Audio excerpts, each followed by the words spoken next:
Trending king global king कहे जाने वाले पवन सिंह का लोकगीत कमरिया पत्रे पत्रे को भोजपुरी के अनेकों सिंगरों ने चुरा कर गया, जिसमें बहुत सारे सिंगर शामिल है।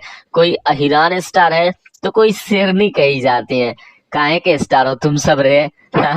पवन सिंह के दम पर चलते हो और स्टार कहलाते हो कुछ भी है। एक यही भोजपुरी की जो शेरनी कही जाती है ना, ये शेरनी नहीं चोरनी कही जानी चाहिए। अरे यार हद है। मतलब एक तो चोरी होता है पवन सिंह का गाना, ये लोग चोरी करते हैं, ऊपर से पवन सिंह पर ये इल्जाम लगाया जाता है कि पवन सिंह ही गाना चोरी कर लिए। वाह मेरे भाई वाह।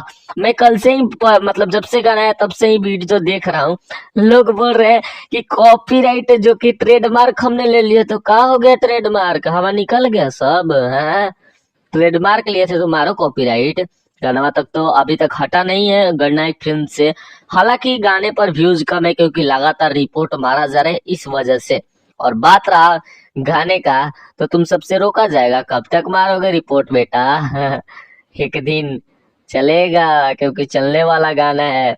और चलेगा इस वजह से क्योंकि जो पवन सिंह को नहीं भी जानते थे ना, वो भी रील बना रहे हैं इस पर।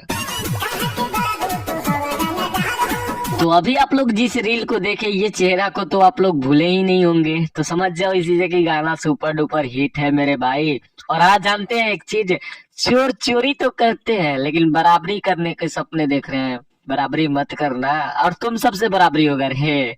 हे भगवान, जब तुम सब बराबरी करने लगोगे तो पवन सिंह थोड़े रहेगा? नहीं रहेगा। तुम लोग सिर्फ उसके पैर के नीचे हो तो पैर के नीचे रहो। पवन सिंह के पैर के ऊपर बढ़ने का औकात नहीं है तुम सबका। चोरी करो और सिर्फ लकीरों पर रेंगो, तोड़ना सपना में। ठीक है, तब तक मिलते हैं एक और नए वीडियो के साथ। जय हिंद, वंदे मातरम। Channel subscribe and bell icon press now.